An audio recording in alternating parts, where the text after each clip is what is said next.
বন্ধুরা আজ আমরা এক্সপ্লেন করব 2023 সালে রিলিজ হওয়া অ্যাসিড মুভিটি, যেখানে দেখানো হয়েছে আমাদের এই পৃথিবীতে গ্লোবাল ওয়ার্মিং বেড়ে যাওয়ার কারণে পৃথিবীর অনেক জায়গায় এখন বৃষ্টির পানির বদলে বিষাক্ত অ্যাসিড পড়তে থাকে, যা গাছপালা পশু পাখি সব জ্বালিয়ে দেয়। এই প্রাণঘাতী অ্যাসিড থেকে একটি পরিবার কিভাবে সার্ভাইভ করে এই সব কিছুই দেখবো এই মুভিটাতে। তো চলো শুরু করা যাক। মুভির শুরুতে ফ্রান্সের মধ্যে একটা আন্দোলনের ভিডিও ফুটেজ দেখানো হয়। সে আন্দোলনে অনেক কর্মচারী আহত হয়ে গিয়েছিল।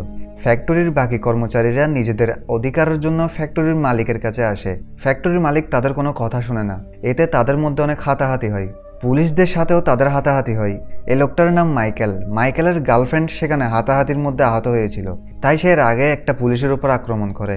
এটা ভিডিওতে উঠে যায় এবং তাকে পুলিশ গ্রেফতার করে নেয়। তাকে তো জামিন দেওয়া হয়েছিল, কিন্তু ঘর থেকে 1 মাস বেরোনো নিষেধ ছিল। তার পায়ে একটা ডিভোর্স লাগিয়ে দেওয়া হয়েছিল। মাইকেলের ডিভোর্স হয়ে গিয়েছিল। তার ওয়াইফের নাম অ্যালিস। তাদের একজন মেয়ে আছে যার নাম সেলমা। মাইকেল এখন তার গার্লফ্রেন্ড ক্যারেনকে ভালোবাসে। ক্যারেনের পায়ে আঘাতের জন্য তার চিকিৎসা চলছে। সে ওই ফ্যাক্টরিতে হাতাহাতিতে ব্যথা পেয়েছিল। সেলমা তার মায়ের সাথে থাকে। তার থেকে রাইডিংয়ের শখ ছিল। একদিন সে যখন রাইডিং ক্লাস করছিল, তখন তার সামনে কিছু ছেলেকে সে দেখে যারা তার বাবার ভাইরাল ভিডিওটা দেখছে। সেলমা রেগে সেখানে একজনের উপর হামলা করে এবং মুখে ঘোড়ার গু লাগিয়ে দেয়। স্কুলের প্রধান শিক্ষক সেলমার মাকে ডেকে আনে, কিন্তু তাকে স্কুল থেকে বের করা হয় না। সেলমা তার বাবা মাইকেলকে পছন্দ করত। সে তার মাকে বলে সে আজ রাত তার বাবার সাথে থাকবে। সেলমা তার বাবার কাছে এসে টিভিতে দেখে সেই গ্লোবাল ওয়ার্মিংয়ের জন্য আমেরিকায় পাওয়ারফুল অ্যাসিড বৃষ্টি হচ্ছে। এতে অনেক প্রাণী মারা গিয়েছে এবং এই বৃষ্টি খুব তাড়াতাড়ি ইউরোপে আসতে পারে। মাইকেল তাকে এরকম খবর দেখতে মানা করে। এর পরের দিন সেলমা আবার তার মায়ের ঘরে আসে। সেদিন খুব বৃষ্টি হচ্ছিল। তাদের ঘরের জানালাটি খোলা রয়ে গিয়েছিল, যার কারণে বৃষ্টির পানি কিছুটা তাদের ঘরে ঢুকে পড়ে। অ্যালিস একটা কাপড় পানির উপর দিয়ে দেয় যেন পানিগুলো শুকিয়ে যায়, কিন্তু আমরা দেখতে পাই কাপড়টির রং বদলে যাচ্ছে, অর্থাৎ বৃষ্টির সেই পানির ভেতর কিছুটা অ্যাসিড আছে। পরের দিন বৃষ্টি হচ্ছিল না, কিন্তু আকাশে মেঘ দেখা যায়। বিভিন্ন এলাকায় অ্যাসিড বৃষ্টি হওয়ার খবর পাওয়া যাচ্ছে। সবাই বেশিরভাগ সময় খবর দেখতে থাকে। মাইকেল কাজ করার সময় দেখতে পাই মাটির কাদাগুলোর উপর পানিগুলো কেমন যেন হয়ে থাকছে। মাইকেল থেকে বিষয়টা অবাক লাগে। অ্যালিস একজন নার্স ছিল, তাই সে তার কাজে ছিল এবং সেলমাও তখন স্কুলে ছিল। দুপুরের সময় সবাইকে খবরে অ্যালার্ট করে দেওয়া হয় যে অনেক জায়গায় প্রচুর বৃষ্টি হওয়ার আশঙ্কা আছে। অ্যালিস সেলমার জন্য চিন্তা করতে থাকে। সেজন্য অ্যালিস মাইকেলকে সেলমাকে স্কুল থেকে আনতে বলে, কারণ ক্লাসে তাদের ফোনগুলো নিয়ে রাখা হয়। সময় ছিল খুব কম। মাইকেল তখন তার গাড়ি নিয়ে অ্যালিসের কাছে যায়। তারা দুজন সহ সেলমাকে স্কুল থেকে আনতে যায়, কিন্তু তারা সেখানে পৌঁছে জানতে পারে স্টুডেন্টরা ঘোড়ার রাইডিং শেখার জন্য জঙ্গলে গিয়েছে এবং তারা তাদের ফোনগুলি স্কুলে রেখে গিয়েছে। মাইকেলরা জঙ্গলের দিকে যেতে থাকে। একটু পর তারা দেখতে পায় রাস্তায় অনেক জ্যাম লেগে আছে, কারণ সবাই তাদের বাচ্চাদের সেই বৃষ্টি থেকে বাঁচানোর জন্য উঠে পড়ে লেগেছে। পুলিশরা তাদের সামনে যেতে দেয় না, কারণ সেদিক দিয়ে কালো মেঘ আসছে। মাইকেল থেকে তার মেয়ের খুবই চিন্তা হতে থাকে, তাই সে অন্য রাস্তা দিয়ে জঙ্গলে যেতে থাকে। তারপর তারা গাড়ি রেখে পায়ে হেঁটে যেতে থাকে জঙ্গলের দিকে। এদিকে আমরা দেখতে পাই সেলমা ঘোড়া চালাতে ভালোভাবে পারতো না, তাই সে অন্য স্টুডেন্ট থেকে পিছিয়ে পড়ে। তখন সেলমা দেখে আকাশ থেকে কিছু বৃষ্টির ফোঁটা গাছের ডালে পড়ছে এবং এতে গাছের ডালগুলো জ্বলে যাচ্ছে। সেগুলো ঘোড়ার উপর পড়ার কারণে ঘোড়া খুব ভয় পেয়ে দৌড়াতে থাকে। মাইকেল সেলমাকে খুঁজতে খুঁজতে একটা জায়গায় আসে। ওইদিকে সেলমাও দৌড়াতে দৌড়াতে মাইকেলের থাকা জায়গাটায় আসতে থাকে। ভাগ্যবশত তারা একে অপরকে পেয়ে যায়। তারা দুজন সুরক্ষিত একটা জায়গায় এসে যায়। একটু পর বৃষ্টি শুরু হয়। তখন তাদের উপরের ছাদের থেকে পানির ফোঁটা পড়তে থাকে, কিন্তু এগুলো পানি ছিল না, সেগুলো ছিল অ্যাসিড, যেগুলো মাটিতে পড়ার পর মাটি জ্বলে যাচ্ছে। সেগুলো তারাও দেখতে পায়। মাইকেল তখন অ্যালিসকে ফোন করে তাদের লোকেশন বলে দেয়। মাইকেল ঢালস্বরূপ একটা কাপড় নেয়। কাপড়টা দিয়ে তারা শরীরকে ঢেকে ফেলে। প্রচুর অ্যাসিড বৃষ্টি হওয়ার কারণে অ্যালিস ভালোভাবে দেখছিল না, কিন্তু পরে সে তাদের পেয়ে যায়। তারা গাড়িতে ঢুকে পড়ে। কিছুক্ষণ পর তারা দেখতে পায় সব দিকে মানুষের চিৎকার শোনা যাচ্ছে। অনেক মানুষের গাড়ি না থাকার কারণে তারা অ্যাসিড বৃষ্টিতে চলে যাচ্ছে। তখন একজন লোক যার পুরো শরীর অ্যাসিডে জ্বলে গেছে, সে বাঁচার জন্য তাদের গাড়ির ভিতর ঢুকতে চায়, কিন্তু মাইকেল লাথি মেরে বের করে দেয়। মাইকেলরা কষ্ট করে জ্যাম থেকে বেরিয়ে যায়। সেলমা এসব কিছু দেখে খুব ভয় পেয়ে যায়। তার মানসিক অবস্থা খারাপ হতে থাকে। কিছু সময় পর বৃষ্টি থেমে যায়, কিন্তু অ্যাসিড বৃষ্টির কারণে পুরো শহর ধ্বংস হয়ে গিয়েছে। এতে অনেক জিনিস জ্বলে গিয়েছে এবং অনেক মানুষ এতে মারা যায়। তারা একটা সুপারমার্কেটের পার্কিং সাইটে আসে। তারা সেখান থেকে অনেক কাপড় জোগাড় করে, যেটা দিয়ে তারা গাড়ি এবং তাদেরকে ঢেকে রাখতে পারবে। অ্যালিস তখন তার ভাইকে কল করে, কিন্তু তার ভাই বলে রাস্তা বন্ধ করে দেওয়া হয়েছে। মাইকেল তার গার্লফ্রেন্ড ক্যারেনের জন্য চিন্তা করতে থাকে। সে তাকে ফোন করে, কিন্তু ফোন কেটে যাচ্ছে। তারপর তারা কিছু ঘন্টা গাড়ি চালিয়ে দেশ থেকে বেরিয়ে যাওয়ার চেষ্টা করে এবং সবাই এই কাজটাই করছে। কিছু সময় পর তাদের গাড়ির উপরও অ্যাসিডের প্রভাব এসে যায়। গাড়ির পেছনের দরজাটা অ্যাসিড পড়ার কারণে সেটা জ্যাম হয়ে গিয়েছে। ভেতর থেকে দরজা খোলা যাবে, তাই সেলমা লাথি দিয়ে দরজা খোলার চেষ্টা করে। কিছু সময় পর দরজাটা খুলে যায়। সব দিকে অ্যাসিডের দুর্গন্ধ ছিল। তাদের গাড়ি এখন আর চলবে না, তাই তাদের পায়ে হেঁটেই যেতে হবে। তার একটা ঘরে আসে, যেখানে সেই ঘরের মানুষরা কার জন্য জন্মদিনের আয়োজন করে রেখেছে, কিন্তু ঘরে কেউ নেই। সেখানে একটা বিড়াল ছিল যে সেখানের খাবারগুলো খাচ্ছে। সেলমা বিড়ালটাকে হাতে নিতে গেলে অ্যালিস তাকে মানা করে দেয়, কারণ হতে পারে বিড়ালটির মাথায় কিছু অ্যাসিড লেগে আছে, তা তার হাতেও লেগে যেতে পারে। এদিকে ফোন লাইন চলে আসার কারণে মাইকেল ক্যারেনের সঙ্গে কথা বলে। ক্যারেন বলে তারা সুস্থ আছে, তাদেরকে অন্য জায়গায় নিয়ে যাওয়া হচ্ছে। তাদের কথা বলার সময় সিগন্যাল চলে যায় এবং কল কাট হয়ে যায়। মাইকেল পানি খাবার জন্য যখন পানি আনতে যায়, তখন তার থেকে সন্দেহ হয় হতে পারে এই পানির মধ্যে অ্যাসিড আছে। তাই সে একটা প্লাস্টিকে পানি নিয়ে সেখানে থাকা বিড়ালকে খেতে দেয়। যদি বিড়ালটার কিছু হয় তাহলে বোঝা যাবে অ্যাসিড আছে, এবং এটা ছিল খুবই খারাপ কাজ। সেলমা থেকে এটা ভালো লাগে না, সে পানিগুলো নিয়ে ফেলে দেয়। তারপর তারা ফ্রিজে কিছু পানির বোতল পায়, যেটা ছিল নিরাপদ। কিছুক্ষণ পর মাইকেল খেয়াল করে যে প্লাস্টিকে সে পানি নিয়েছিল, সে প্লাস্টিকটাও এখন গলে গিয়েছে, অর্থাৎ পানিটাতে অ্যাসিড ছিল। তাদের কাছে এখন শুধু খাবার ছিল, সেই বার্থডে অনুষ্ঠানের কিছু মদ এবং কিছু খাবার।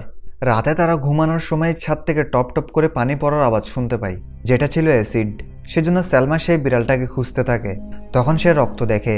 সে রক্তের পথ ধরে একটু সামনে গেলে দেখে বিড়ালটা মরে আছে, অর্থাৎ মাইকেল যে পানিটা দিয়েছিল সেটা বিড়াল একটু খেয়ে ফেলেছিল, তাই বিড়ালটা মারা গিয়েছে। এটা দেখে সেলমা থেকে খারাপ লাগে। তারপর সে তার মায়ের সাথে ঘুমিয়ে পড়ে। পরের দিন সকালে তারা আবার পথ চলা শুরু করে। সেদিন বৃষ্টি পড়ছিল না। তাদের সাথে অনেক মানুষও পায়ে হেঁটে অনেক দূরে অন্য কোনো জায়গায় যেতে থাকে। দেখতে দেখতে অনেক মানুষ তাদের আশেপাশে জড়ো হয়ে যায়। তাদের শহর থেকে বের হতে একটা ব্রিজ পার করতে হবে, কিন্তু অ্যাসিড বৃষ্টি হওয়ার কারণে ব্রিজটা দুর্বল হয়ে পড়েছে, তাই সবাই একসাথে সেদিকে যেতে পারবে না। সেজন্য মিলিটারি তাদের বাড়ি বাড়ি করে পাঠাতে থাকে। কিন্তু ভিড় বেশি হওয়ার কারণে অ্যালিস মাইকেলদের থেকে হারিয়ে যায়। তারা ব্রিজ দিয়ে যাওয়ার সময় ব্রিজটা ভেঙে যেতে শুরু করে। মানুষ ভয়ে দৌড়াতে থাকে। তখন যাওয়া আসার রাস্তাটাই জ্যাম লেগে যায় এবং অ্যালিস সেই জ্যামের মধ্যে আটকে যায়। তখন ব্রিজের রেলিংগুলো মানুষের চাপে ভেঙে যায় এবং অ্যালিস সোজা পানিতে পড়ে যায়। যেহেতু পানিতে এখন অনেক অ্যাসিড আছে, তাই অ্যালিস সেখানে মারা যায়। এই ঘটনায় বাবা মেয়ে দুজন ভেঙে পড়ে। এখন ব্রিজটাও ভেঙে যাওয়ার কারণে সবাই ওই পারে যেতে পারছে না এবং যে কোনো সময় বৃষ্টি আবার আসতে পারে। তাই মিলিটারি তাদের অন্য জায়গায় নিয়ে যেতে থাকে। সবাইকে মিলিটারি ট্রাকে তোলা হয় এবং তারা জঙ্গলের ভেতর দিয়ে চলতে থাকে। রাস্তায় মিলিটারি কিছু অর্ডার পায়, সেজন্য মিলিটারিরা সবাইকে নামিয়ে দেয় এবং তাদের পায়ে হেঁটে সামনে যেতে বলে। তখনই একজন মিলিটারি লাল রঙের ধোঁয়া দিয়ে সবাইকে সতর্ক করতে থাকে, কারণ আকাশে মেঘ দেখা যাচ্ছে। সবাই এদিক ওদিক পালাতে থাকে, যার কারণে মাইকেল আর সেলমা অন্য সবার থেকে আলাদা হয়ে যায়। মাইকেল আর সেলমা দৌড়াতে থাকে। তাদের পেছনে অ্যাসিড বৃষ্টির পানিগুলো পড়া শুরু হয়েছে। তারা অবশেষে একটা আশ্রয়ের জায়গা পেয়ে যায়, যেটা ছিল একটা বন্ধ হয়ে যাওয়া আন্ডারগ্রাউন্ড রাস্তা। তারা ভেতরে ঢুকে পড়ে এবং সাথে সাথে জোরে বৃষ্টি শুরু হয়। বৃষ্টির তীব্রতা বেশি হওয়ার কারণে তাদের কাছে অ্যাসিডগুলো আসতে থাকে। তারা সামনে যেতে যেতে এক জায়গায় মাইকেল হোঁচট খেয়ে পড়ে যায়, এতে সে আহত হয়। তারপর তারা জায়গাটার বের হওয়ার রাস্তা পেয়ে যায়। তখন বৃষ্টি থেমে গিয়েছিল। তারা চলতে চলতে একটা ঘর দেখতে পায়, কিন্তু ঘরে কেউ ছিল না। তখন হঠাৎ মাইকেল ক্লান্ত এবং ব্যথা পাওয়ার কারণে সেখানে সে অজ্ঞান হয়ে পড়ে যায়। সেলমা তখন সাহায্যের জন্য চিল্লাতে থাকে। তারপর যখন মাইকেলের জ্ঞান ফিরে, তখন সে দেখে সে একটা ঘরে, যেখানে ডরটি নামের এক মহিলাকে সে দেখতে পায়। সে তার বাচ্চার সাথে এই ঘরে সার্ভাইভ করছে। মহিলাটি তাদের নিরাপদ পানি এবং কিছু কাপড় দেয়, কিন্তু খাবার দেয় না, কারণ এমনিতেই সে নিজে খাওয়ার মতো খাবার নেই।